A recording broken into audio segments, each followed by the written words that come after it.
welcome to this week's meaningful midweek conversation with Maxine from Never Too Late Our Journey and Paul from Narrow Boat Life Unlocked. I nearly got those two then, sorry. And myself, Lisa, from A Life Full of Meaning. Well, this is going to be one of those weeks because I come to you not in the best frame of mind, but we're just going to crack on regardless. So before we get started, Maxine, you have had a very exciting morning, haven't you? And tell us where you are and what you've been up to.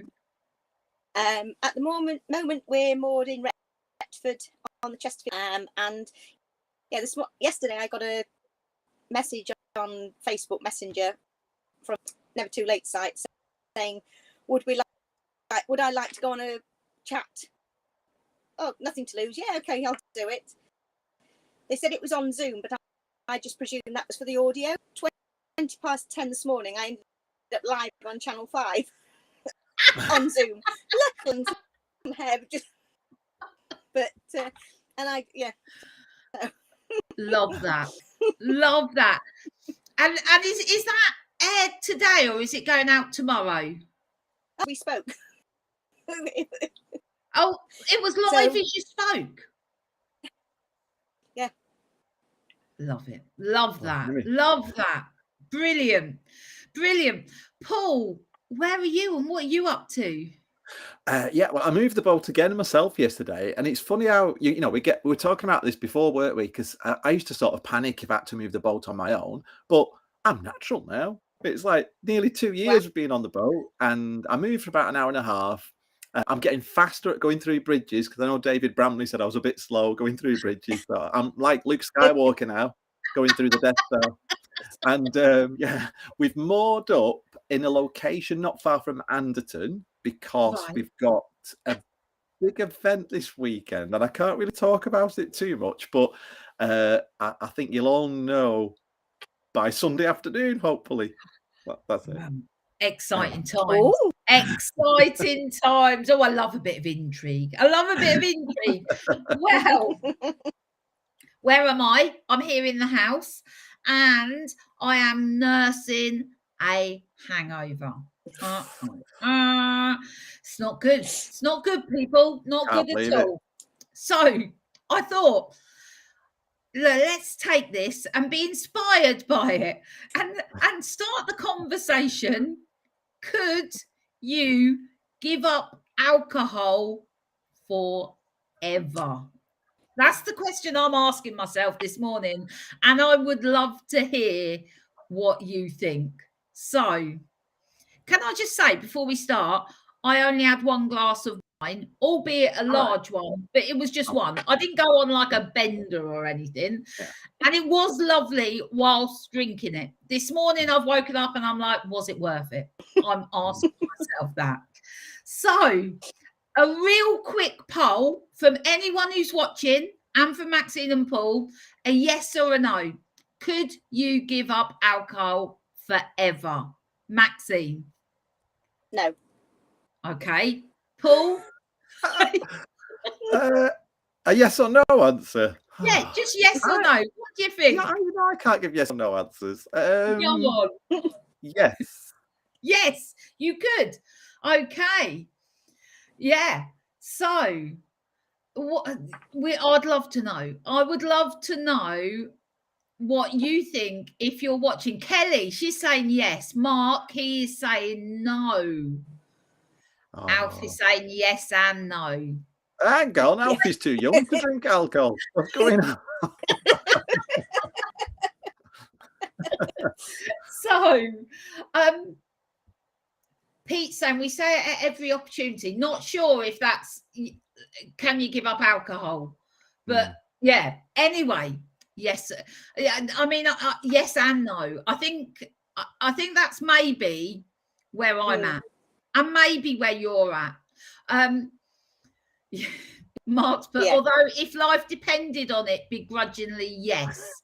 And Pete saying every hangover we say never again. Right.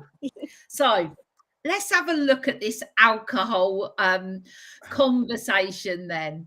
So, what role does alcohol play in your life right now? Would you say that you drink like every day, every week, or on special occasions? Where are you at with your alcohol intake? Again, just share what you're happy to share. You don't need to share anything you're not happy with. I'm dying to hear from Maxine. Go on, Maxine. I drink every week, not every day, but a lot of non-alcoholic beers now and non-alcoholic gins. I don't like non-alcoholic wine. It's not what I enjoy. But a lot of the time, if we're having lager, alcoholic lager, but I do like my red wine. So a couple of glasses of red wine. Yeah, and more if I'm in that mood.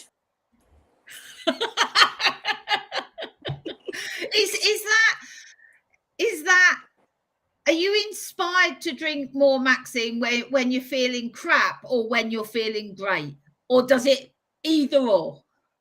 Yeah, I don't not so much if I'm feeling really crap, because I think it takes you into a bad place, and so it's a social. I wouldn't sit and drink by myself.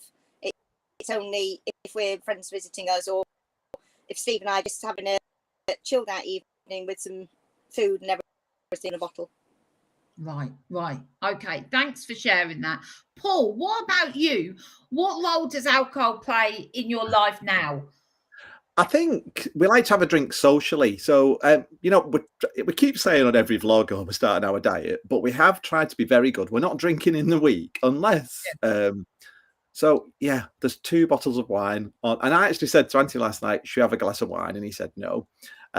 So not really missing it. But it's funny because we went to Bramble Cuttings on the canal last week, and we went there to have a really quiet afternoon and a cup of coffee and a read. And when we got there, 2 friends were there. What's the chances? There's only 3 bottles. You can fit on there. So, of course, the wine came out. And I said, no, I'm going to be good and have a cup of coffee. And then I thought, it's the day of the Queen's funeral, and in memory of the Queen, I think I'll have a glass of wine. Before you know it, it's like 5 glasses of red wine. So I'd like to think that, we're not a drink every night, but maybe a bottle a week between us. Right. Well, for us, thanks, Paul. For us, Glenn doesn't like drinking like at home. He likes to go, if we go to a pub, he'll have a pint or 2, but he's not interested. He says it never tastes the same when he drinks, a pint at home out of a can. So, and Glenn's not a wine drinker. I go through phases. I can go for months without alcohol and I don't miss it. When I do drink, I actually like to have a glass of wine while I'm cooking, not even particularly with the meal, just while I'm in the kitchen cooking. I love that, but I haven't done that for ages. So I'll only do that if we've got like a bottle in. I'd never think to go out and buy a bottle. If people come round, I'm just like, oh, we got tea or coffee, sorry. We're like the world's worst hosts. So I can take it or leave it. I'm not bothered. But last night I thought, I'm going to have a glass of wine. I'm going to have and we went down the pub with our friends and I had this glass of wine, and it was red wine, and I loved it. I loved it. And I love that real mellow feeling that I get when I drink red wine. And woke up this morning and I thought, it weren't worth it. It was not worth it. So, yeah. So I'm going to have a look at some of the comments, but I'd like to ask next is like, what do you get from it? Does it make you feel mellow and chilled? Does it give you confidence in social situations, or what? But let's first have a look. I've just seen I've just seen Mark. Is this an AA meeting? It could turn that way, Mark. It could turn that way. Alfie says he only has it on special events. Pete says occasionally now, not like pre-lockdown, it was pub 4 nights a week. Blimey, Pete. Yeah. There's actually that's a really good point, and I'm going to come back to it in a minute because that raises another question. Kelly says, I must admit I love a drink with dinner at Christmas, and even thought I would be happy to give it up forever. I would miss it at Christmas. Okay. Mark, I just ordered a box of 12 bottles of bread. If you feel like cutting down, Mark, you can send it our way. So yes, what does alcohol give you? Is it confidence? Is it opportunity to chill out, or is it just that connection you have when you're drinking with friends? What do we get from it essentially? Who wants to go first? I'll go first. Oh, go on, Maxine. No, you're right. Go on, Paul. You've got a slight delay, my end. Sorry, Maxine. I jumped in then. Do you know what? I think even when I lived on my own, I think I used to like a glass of wine at night. But it is a nice thing to do with friends, isn't it? And I think a glass of wine. I don't think. See, the first time I went to Italy and I was there with Italians and we went out for a meal and they had one glass of wine all night and the conversation flowed, and it's such a different society and way of treating alcohol because, youngsters drink it at the table, don't they, in Europe? They'll have a glass of wine with the meal. And I don't get the mentality over here where people go to the pub and it's pint after pint after pint. Some people just, how can you even taste it? I just like a glass of wine and a nice conversation. Does that sound dead boring? No, that ticks the boxes. And I love the conversation, but I'm thinking, do I need the wine? What about you, Maxine? What does it give you?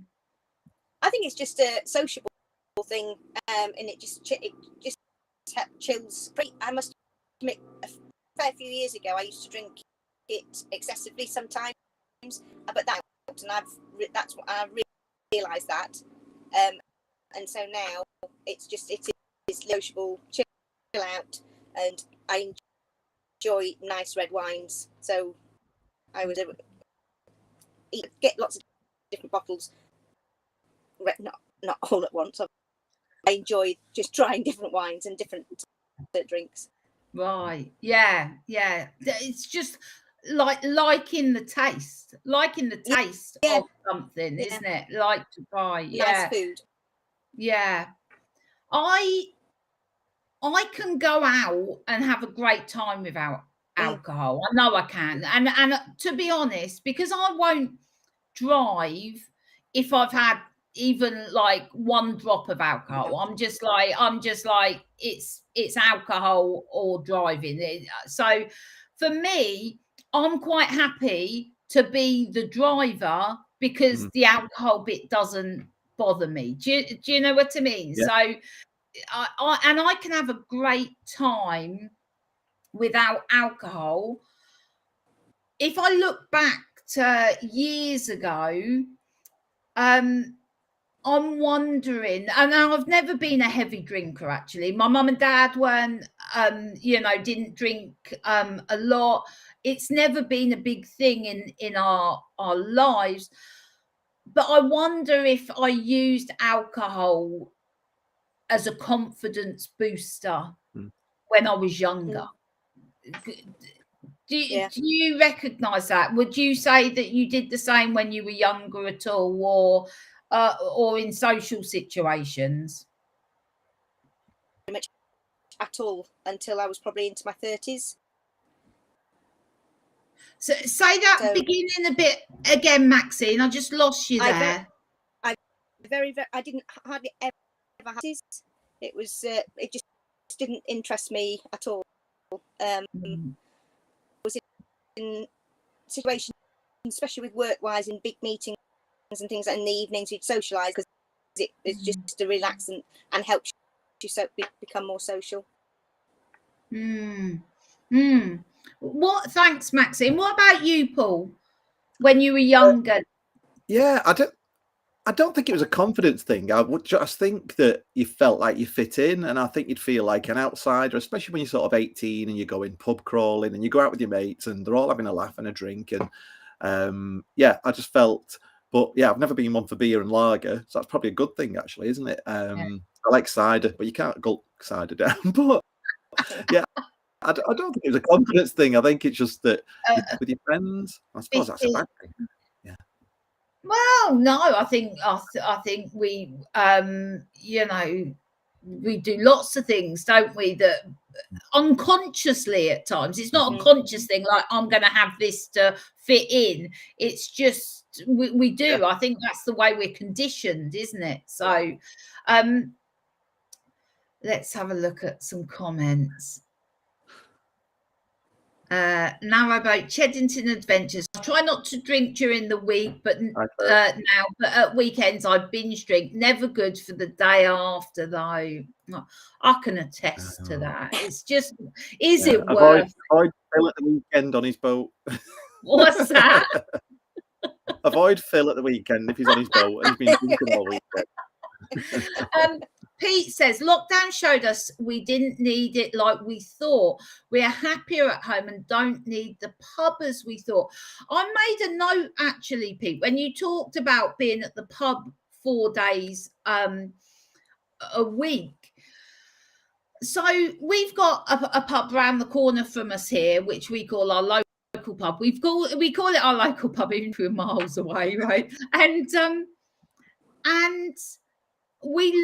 we used to go to the pub religiously every Tuesday night. We used to call it Pub Tuesday. We used to go meet the same friends, have a great time. And we did that for decades, right? Every single week. We do it less frequently now. And that's still good because when we actually get together with our friends, it feels great. So, but it makes me wonder, there's a lot of people down the pub that we go to that go really frequently, like every day sometimes, just for a pint, or they're there for, hours. And I wonder if things like pubs offer us the other thing that I think that we're ingrained to search out, which is community. And a pub gives us that opportunity to be part of a community. What do you think, Maxine? Yeah, I agree. I mean, I was brought up in a pub for a few years. Set times when you knew who was coming in because they used to come and meet each other, and they do. But it was so they could have their chat and everything like that. I must admit, we never have had to go out if we fancy going out, and could be anywhere. But I've seen a lot of the same people, and they'll do the same thing every day. And it's just to meet up with friends. If they're lonely or anything like that, it gives them, a bit of purpose, and so they can go and find they're lonely. I do, as I've said before, loads of times. I think connection is something that I think we're hardwired. Even the introverts in this world, we're hardwired to seek out and connect with people. And I just think that places like pubs offer that. What do you reckon, Paul? What was your question again? It was about the role pubs play, or not just pubs, but places. Essentially, the places where we get alcohol. It's anywhere where you go to drink. I mean, I used to go 3 times a week, but I was just as happy going and not drinking because I was usually designated driver. But then you'd go for a dance and you'd go for a drink, and I must admit, when I was younger, I think I enjoyed having a drink more than not having a drink because you sort of you're more relaxed, aren't you? So you're happier getting up on the dance floor and having a dance and chatting to strangers. But Yeah, and then, you know, for a while, yeah, I can see what you're saying about pubs. It's a difficult one, but for us, I think that pubs are almost a dying trade, and especially since lockdown, I think most pubs only survive now if they do good food. And Yeah. I think people realise you can have a glass of wine at home or a can of beer or whatever, but then to go out with friends and family and have that social evening, I think more people are turning to meals at a pub than drinking at a pub. Do you agree? Yeah, I do. So I do agree, but the pub where we go, let's just say we don't go there because of the food, right? The food for the last couple of years has been spot on, but over the years when we've been there, I mean, we think it's a bonus if everyone's food just comes out hot. I mean, we're winning if that happens. Classy place. Yeah. But I agree. I think good food. Well, it's those things, isn't it? Good food, friends, conversation, and alcohol can just enhance that. You know, can enhance that. So, so let's have a look. Oh, Mark, I tell you, Mark, you are welcome here. I am the bad apple here. I'm also a member of CAMRA. That's the I can't remember what that stands for, isn't it? But that's like real ale stuff, the proper grown-up beer. It's a social thing. Over the years, I've found I have limits on the amount I can drink, then stop. That's a good point, Mark, because I think maybe when we're younger, we only discover those limits when we overstep them. And also, I'm thinking of an occasion where I weren't that young. It weren't that long ago when I learned the term legless meant actually you couldn't feel your legs. This was about 6 years ago. I still remember the night. It was a mighty fine night, and I drank a lot of whiskey. I went to an alcohol tasting event, you know, where you have like little thimbles of like whatever. Anyway, we were drinking lots of whiskey, and the people I was drinking with didn't like whiskey, so I was just drinking it all. And then we went from whiskey to gin to wine to whatever. I think it was the gin. We did it all. We tasted the whole menu, and I stood up and I could not feel my legs. I was completely legless. Oh man, that took me a week to recover from that, but it was a mighty fine evening. Anyway, so Pete says ours was for community. Living in a tourist town, the pub was locals' meeting place. Like meeting places, a sea of strangers. I think when you live in an area that's full of tourists, it's nice to have an opportunity to connect with your neighbours. Yeah. So see, I'm not the only one that experienced a tasting event. Mark says we would attend local beer festivals for several hours, eating and tasting lots of beers and ales. So my brain is really working quite slowly, but if you think of some questions, let me know. Can I just say, I think it's easier now than ever before to think about giving up alcohol because there's so many alternatives available. Non-alcoholic alternatives. You touched on that earlier, Maxine. Whereas years ago, if you weren't drinking, you had the choice of what was the wine you had the choice of? Was it like Black Tower or something like that? It was called. Do you remember that from the 80s? It was like it was bad. I remember Black Tower. I don't know it was non-alcoholic. Oh, maybe it wasn't that. Maybe there was a couple of famous like brands that were non-alcoholic, and that was it. But I think now, because more and more people are going alcohol free, I think it's easier when you go out, not to be the odd one out. Does that make sense? Yeah. Totally. Yeah. Yeah. I did give up alcohol for about, I can't remember if it's 3 months or 6 months. I know Anthony gave up alcohol for 3 months when we we're on a really strict diet. And when I was going to the gym all the time, I thought it's empty calories. And it's, when you're going to be that healthy and you're watching your calorie intake and how much protein you get, it was so much easier for me to not drink alcohol. And I'd have a glass of fizzy water, which to me, my problem is if I have a juice or a Coke, it's gone in seconds, and people are still drinking the glass of wine or the beer. If I get sparkling water, it tends to last me a bit longer. Great question, actually, Paul. What is everybody's non-alcoholic go-to if they go to a pub or a restaurant? Mine is a pint of lime and soda. I love it. It feels refreshing. It is actually a favorite drink, so that's mine. Maxine, have you got one? I drink lime and soda, but it's got to only have a really, really small amount of lime. Too strong. Oh, really? I'm the opposite. Really I'm like, I'll have a double shot. I'll have a double shot of that lime cordial. A pint of blackcurrant juice for me. That's like when I was working at the holiday parks. It's really good, like loads of ice. It was really good for my throat as well. Yeah. I'd be going to the toilet all night. Man, you do with alcohol, don't you? Well, I hate that feeling though. About that.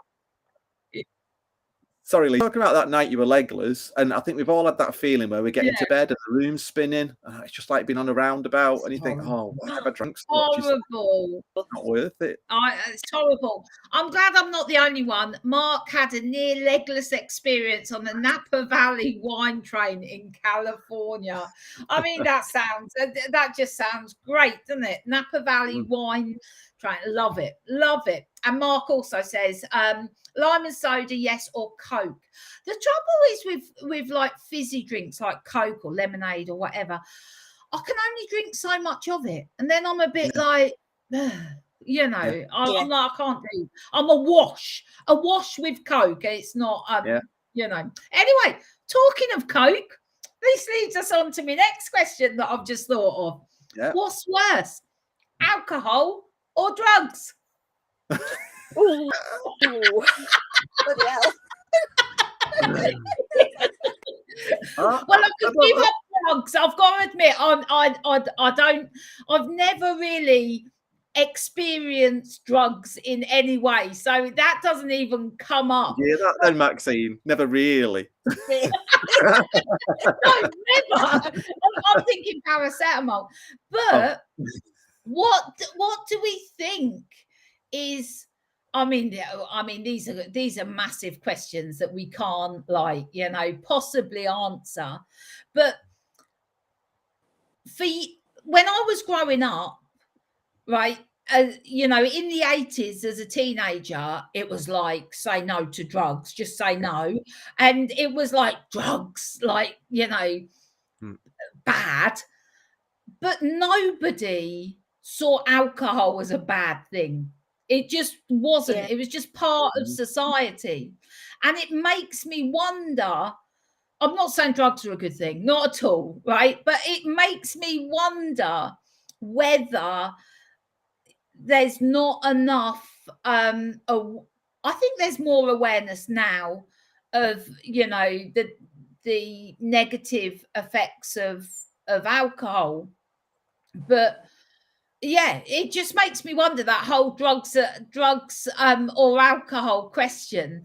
I'm not saying, any of it's a good point, isn't it? I think it's more acceptable to sit and have a drink in a pub, and I know drugs are becoming more widespread, and I think that's a real shame. I'm really anti-drugs and never really done anything like that. I'll put my hand up here. I once had some space cake. And I couldn't walk. A glass. It was a bottle of champagne and some space cake. But it was funny. But I've never felt the need to do it again. But I think it's more acceptable to sit in a social environment and drink alcohol than drugs. I mean, unfortunately, it wasn't a close friend, but we met him a few times. He was a really intelligent guy, and he was a friend of a friend, really. And we used to go out to the theatre. He had a really good job. He had an alcohol problem, and he died before he was 30 due to alcoholism. So, you know, I think I hear that more people dying from alcohol problems than drug problems. I'm not saying, you know, drugs are better. It's like, it can be as addictive, can't it? Yeah, absolutely. We have, you know, a couple of family members who, you know, alcohol addiction has played a big role in their life, and you know, it affects the rest of the family. It does, and it's something that sometimes we don't realize how seriously, you know, it impacts people's health. So yeah.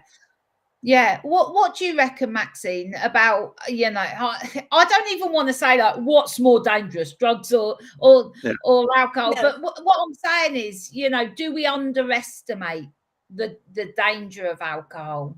I think we do underestimate it. Yeah, I am very anti-drugs, and I was the same as you. But I tried this many years ago. I had 2 puffs on a cigarette, but I was so ill, and I mean, everybody said I was hilarious because I couldn't walk straight. It was horrible, and I think it's the damage it does to everybody else as well. And the same as alcohol, it's not just the damage it's doing to that individual, it's the bigger picture, and it affects the whole thing. And so I think they're both, when they become excessive, they're both, because it's the outlook on that person, the damage it does, because they can't hold life. It affects them, even if it's drugs or alcohol. Yeah, or to be honest, anything that we're using to make life more bearable, because I think sometimes, you know, that's the crux of it, isn't it? You know, we use something, you know, I mean, we're talking alcohol, we're talking drugs. It could be shopping, it could be sex, it could be, you know, binge eating, it could be, you know, a myriad of things that people use to cope with life. And then it becomes, you know, in fact, I remember years ago, you know, in my 20s, when I had an eating disorder, the behavior that I was doing was I thought helping me cope, and then it becomes the thing that's no longer helping, and it's the thing that's then becomes, you know, such an impact on your life, and is the barrier to helping, if that makes sense, or it's another issue that you've got to deal with. So I just think it's not just alcohol, but things that make us, that we think are helping, that end up, you know. So let's Pete and Sue are being very honest. Pete and Susan. Yeah, let's have a look. Let's have a look. Pete, I took drugs in the 80s and 90s and New Year 2000, and I was a mess. I walked home on all fours thinking I was a dog. Never tried since. Wow, thanks for sharing, Pete. That's really honest. And let's have a look. Susan, crikey, I spent most of the late 60s smoking some slightly funny ones under Margate Pier. Didn't drink, though. It was just normal then. That's interesting. That's really interesting, Susan, because I think for younger people these days, drugs are normal in a way that they never were in my community when I was growing up. Does that make sense? I think they're more readily available, and they're just normalized. So Susan says, I think alcohol is worse, really. I grew up with an alcoholic. I think I prefer a bit of weed. Yeah, there's Heidi, just keep it feel. One rum a day keeps the doctor away. Yeah.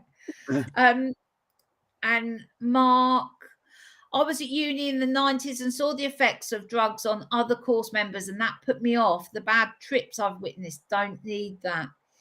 I do think that, as with anything in life, our friends, the people closest to us, you know, it's what we normalize and see, isn't it? So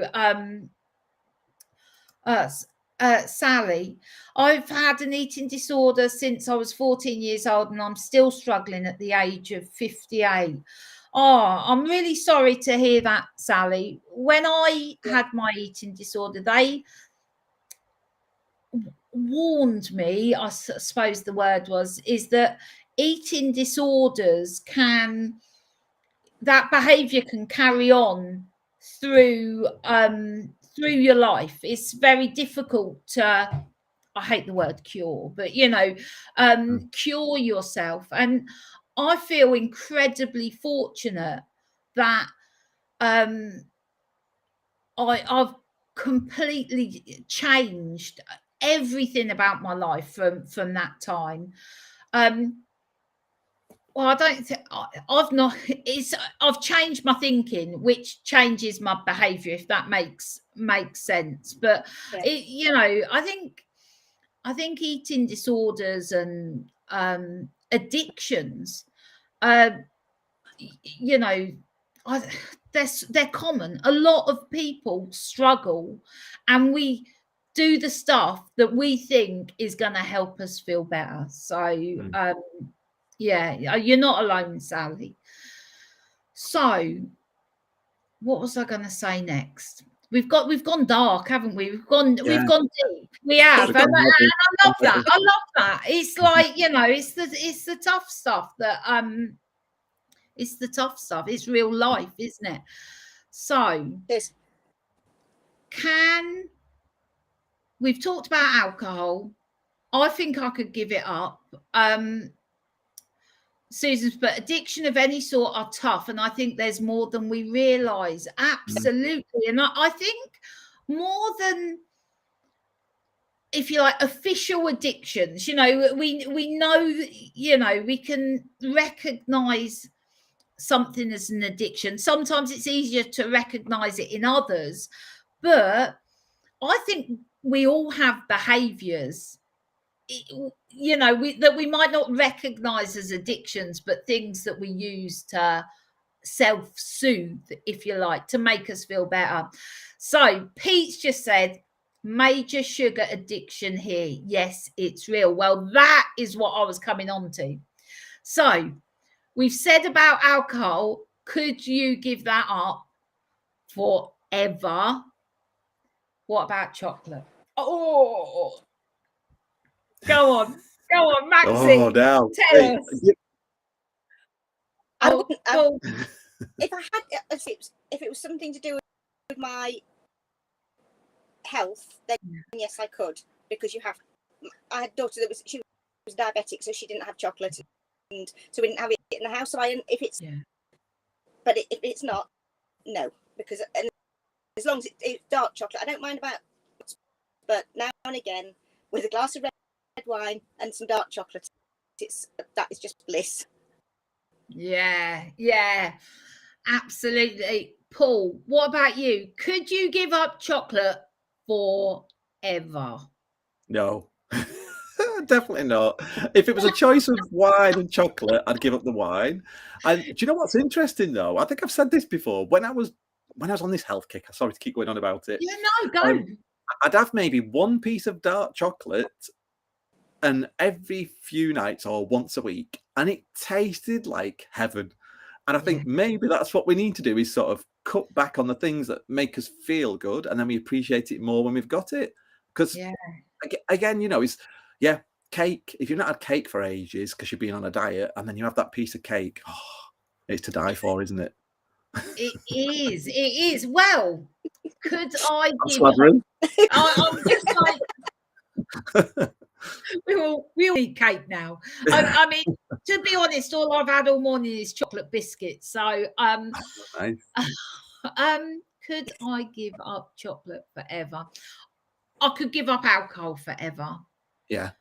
I am not sure about chocolate. I think what Pete says, sugar addiction is real. I think it's just like it's a chemical thing. Heidi says I could cut back to half a rum a day, but couldn't give up chocolate. Susan, no, we all need chocolate, even in small doses. I can only have it a bit now and then. Alfie, giving up sweets I can't do because my family is opening a sweet shop. You'll get sick of them, Alfie. Oh, and he loves chocolate too. That's I couldn't do that. Susan says, anyway, it's an aphrodisiac and feeling sexy is good for your mental health. Absolutely. Now there's a reason we can't give up chocolate. Oh, Brilliant. Yeah. So that's one. Maybe we'll talk about that another week. So giving up chocolate, no, let's never talk about that. In the same way, Lisa and Maxine, I couldn't give up coffee. I mean, I did a detox once. Oh God, my head was pounding by the end of the day. And it's like, no chocolate, no wine, no coffee. No joy, no happiness. I told you what Anthony's brother-in-law said. When I was going on this cruise ship, he said, oh, you're not going to be all pious on this holiday having salads and having no cake. I said, the thing is, Richard, you could live longer. And Richard said, no, it just feels longer. Which is ironic because now he's thinner than me and he's dieting. So yeah. Really, well, that's I don't know. I think it's a really tough one. I've had some good news this week while we're on the sugar thing. So I had my diabetes blood test last week, and I was really dreading the results.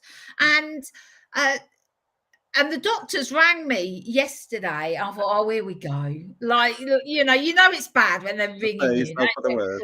Yeah, here we go. So I speak to the receptionist. She said, oh, your blood tests have come back abnormal. Oh, okay. Your cholesterol's really high. Oh, okay. I said, how did my diabetes, what's my diabetes level? And she went, hold on a second. She looked down, she goes, oh, satisfactory. Brilliant. I mean, I was so happy because that's come down, right? So she said satisfactory. I heard outstanding. That's what I heard, right? So the thing is, that has dropped, right? And I have less cake and less chocolate, although not this morning. And I've done loads of exercise, and that's dropped. Honestly, it made me so happy. I was so pleased with myself that, it was satisfactory stroke amazing, brilliant, But anyway, I just thought I'd share. That made me happy. So very good. Well done. Yeah. On that wonderful note, I've really enjoyed today's conversation. Thank you to everybody who has shared. I really love hearing everyone's views and opinions on alcohol and whether we can live without it forever. It's just the forever bit that makes it a no, isn't it? Maybe if we just took it every day. Could I live without alcohol today? Yes. Maybe I just need to do that every day. I don't know. But thank you. I could go on a holiday and not drink alcohol. That's strange, isn't it? Because I'm not working. Yeah, that's strange, isn't it? It's what the triggers, the social settings and the places. We should have talked about that a bit more. I think that would be really interesting. And maybe for another conversation of like what, where, when, why. would be a good one for that. So anyway, we've been chatting for ages. I better let you all go, otherwise we'll be here for hours. So thank you, Maxine. Thank you, Paul. Thank you to everybody who's joined in and taken part. And I really look forward to chatting next week. Take care. Bye. Bye, everyone. Bye.